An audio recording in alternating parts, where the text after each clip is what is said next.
Good morning to you again. This is Rodolfo Eric Angat, your teacher in Earth and Environmental Science. Today we'll be learning about the soil texture triangle. Oh, what's a soil texture triangle? So we'll be learning about that today. So, our essential question for today is, how do I classify soil types using the soil texture triangle? So this is what we call the soil texture triangle here. And what is the soil texture triangle? A soil texture triangle is used to classify the texture of soil. The sides of the soil texture triangle are scaled for the percentages of sand, silt, and clay. Let's make this picture bigger. There it is. This is the soil triangle. You will notice that on the sides you see numbers, and these numbers are in percentages. On the left side, or rather at the bottom, we have the sand from 0, 10 to 100%. From the right to the left, 0 to 100%. On the right side, we have the silt. From the bottom, or from the top, from the top, we have 0. Going downward, we have 100%. And then, we have the clay on the left side. From the bottom, going to the top, 0 to 100%.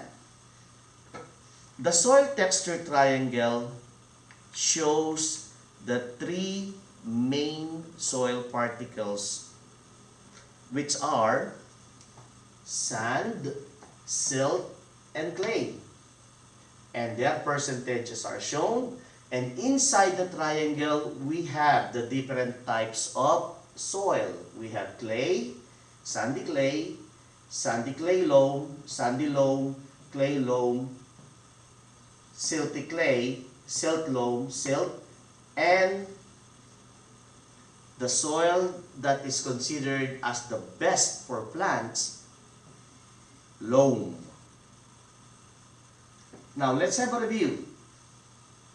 A soil texture triangle is used to classify the texture of soil. The sides of the triangle are scaled for the percentages of sand, silt, and clay. So this is the soil texture triangle. The big question is, how do you use the soil texture triangle? So this is an example of soil texture triangle again. Sand at the bottom, silt on the right side, and clay on the left side. How do we describe these soil particles? Let's see this one. Among the three, sand is the biggest. Of course, we have the gravel here, just a mode of comparison. So sand is the biggest, followed by silt, and then the clay. So clay has the smallest particle size. And what's the implication of this particle size to the type of soil?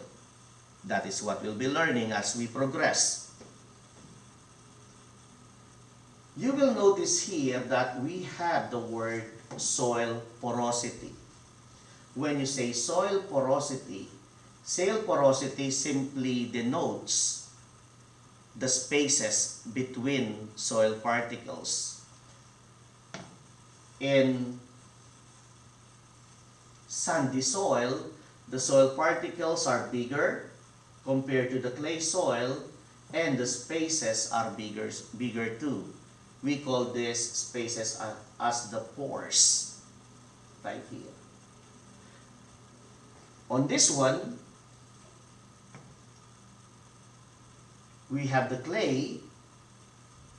The soil particles are very small, and there are a lot of spaces. That is why we consider it as the one having the greater porosity.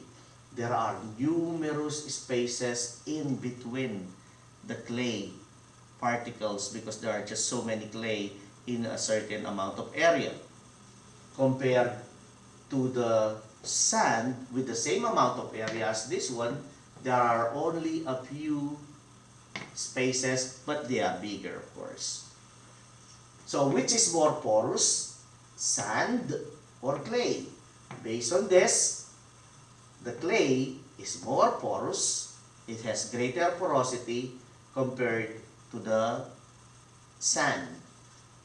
However, we have to consider this one. Between the two, this one is more permeable because the spaces are bigger, even though that they are lesser. The bigger size allows water to pass through faster compared to the clay soil, wherein it has many pores, but the smaller sizes of the pores prevents the water from passing through faster, which makes this more permeable, and that's why percolation is faster in sandy soil. Okay. Now, in this animation, you will see how fast the water flowed through the bigger spaces, slower on this one, and then this one is even slower. You see the blue arrows? Those blue arrows represent the flow of water.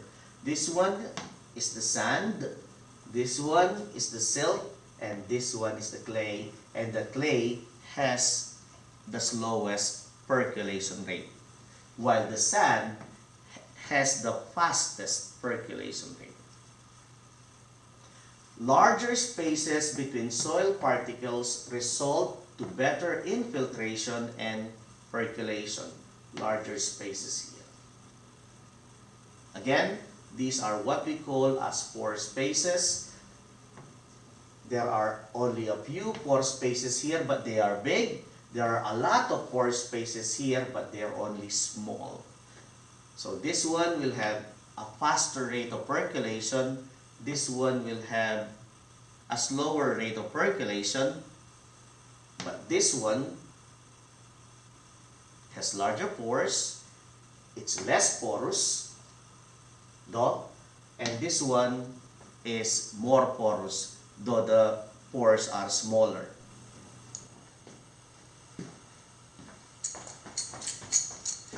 Good morning again. Today we'll be doing soil analysis, performing soil texture analysis. We have all the materials here on this table, which you can also do at home. In my case, I have this plastic test tube with graduation. So when I say graduation, what I mean is that it has its measurements up to 45 milliliters in this case. Okay, can you see it?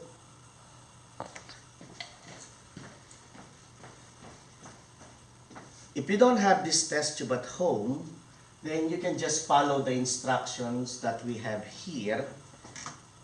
In here, the first thing that we need to do is to put some soil sample in the test tube.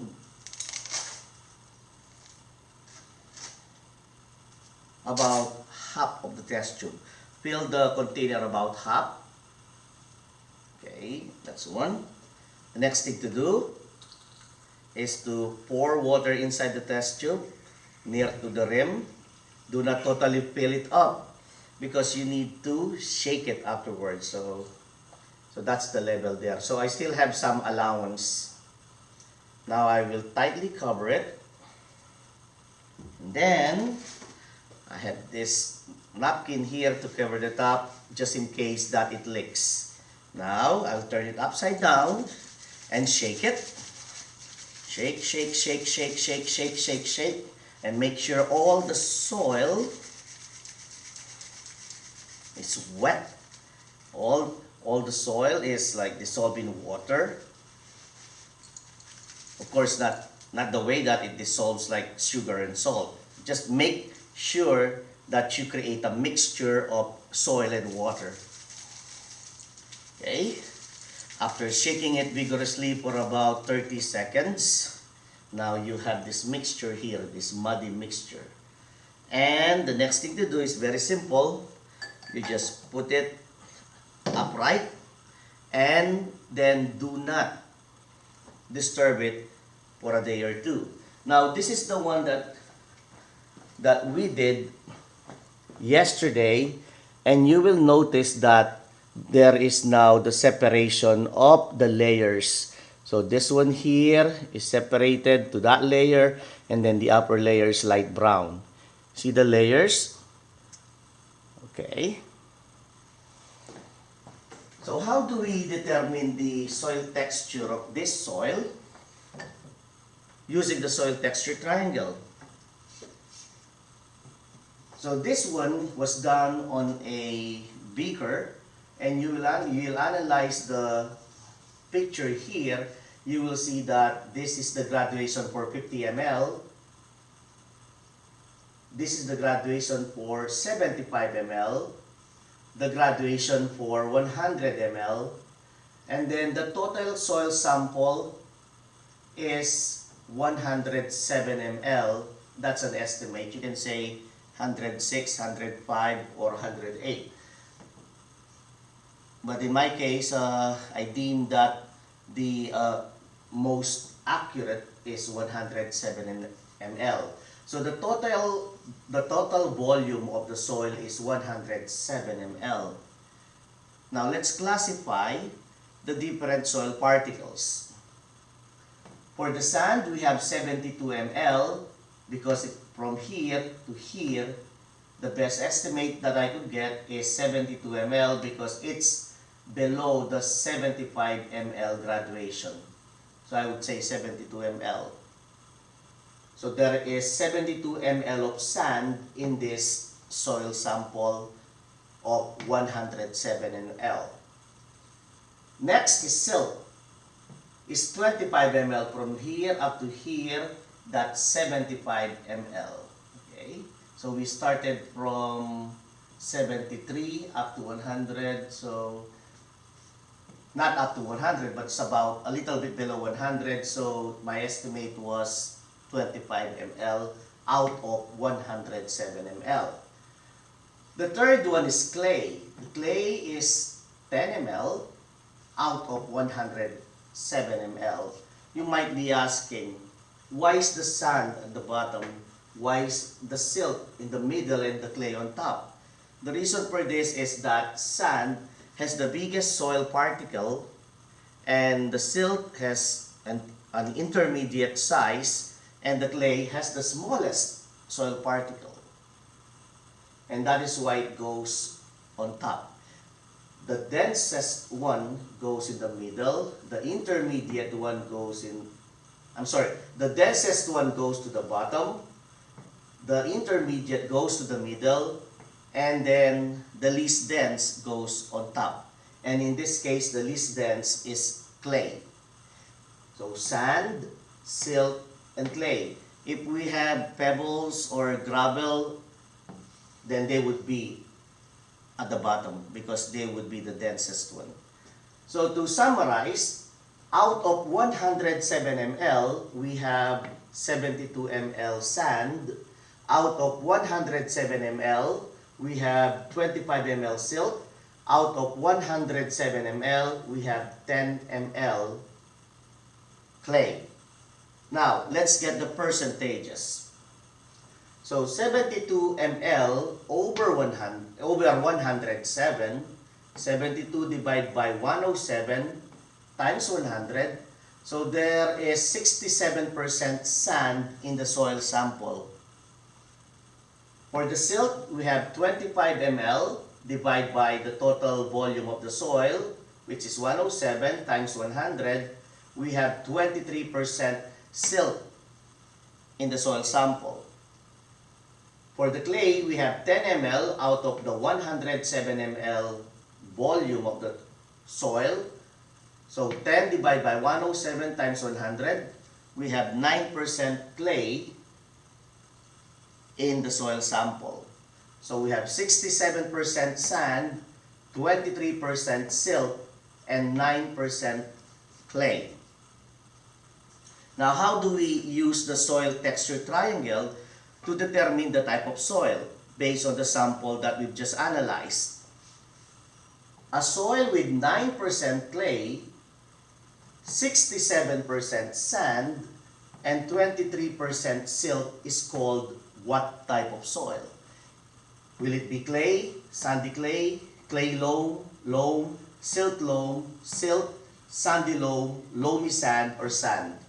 So it can be any of the different types of sand within the soil texture triangle. One thing that we have to remember in using the soil texture triangle is that we'll be drawing lines, and at certain cases it will be a trial and error. Your target here is to make sure that you plot the correct lines and also make them intersect at a certain point. So let's begin solving this problem now. A soil with 9% clay. So clay is on the left side. This is the clay. And since it's 9%, it's a little bit below 10. And I would draw the line now from 9. I can either draw it downward or horizontally. But in this case, I'll be drawing it as horizontally. Again, your target here is to make all three lines intersect at a certain point. If I drew it here and I cannot intersect the second line, then that's wrong. In this case, I drew it horizontally. Let's now go to the second one. 67% sand. Where is sand? Sand is at the bottom. And since it's 67, it's a little bit below 70, so it's right here. So I can either draw a line going upward to the right or draw a line going upward to the left. Again, it's a trial and error method. Your target is to make sure that the three lines intersect. In this case, I'll be drawing it there. So upward going to the left. Now the third one, again, we must make sure that all three lines intersect at a common point. The third one is 23% silt. The silt is on the right side of the triangle and it is 23%. So I would say 23 would be here, a little bit after 20. So I can draw it horizontally, but I will not do that because it will not intersect. I can draw it vertically, rather diagonally downward, and I would see that there would be an intersect. So that's it. You will see that this intersected with the other two lines, and the three lines intersected in this area, which makes the type of soil a sandy loam. So that's how you do it. Again, it's a trial and error method. Remember, all three lines must intersect at one point. And do not forget that you need to plot them where they should be plotted. So take note of the percentages and start your line from there. Okay. So again, this is the soil texture triangle, and this is what farmers and agriculturists use to determine the type of soil that they have in their farm, so that they can determine what kind of crops can best grow in their farm. So thank you. If you have any question, please feel free to email me. Have a wonderful day. Bye-bye.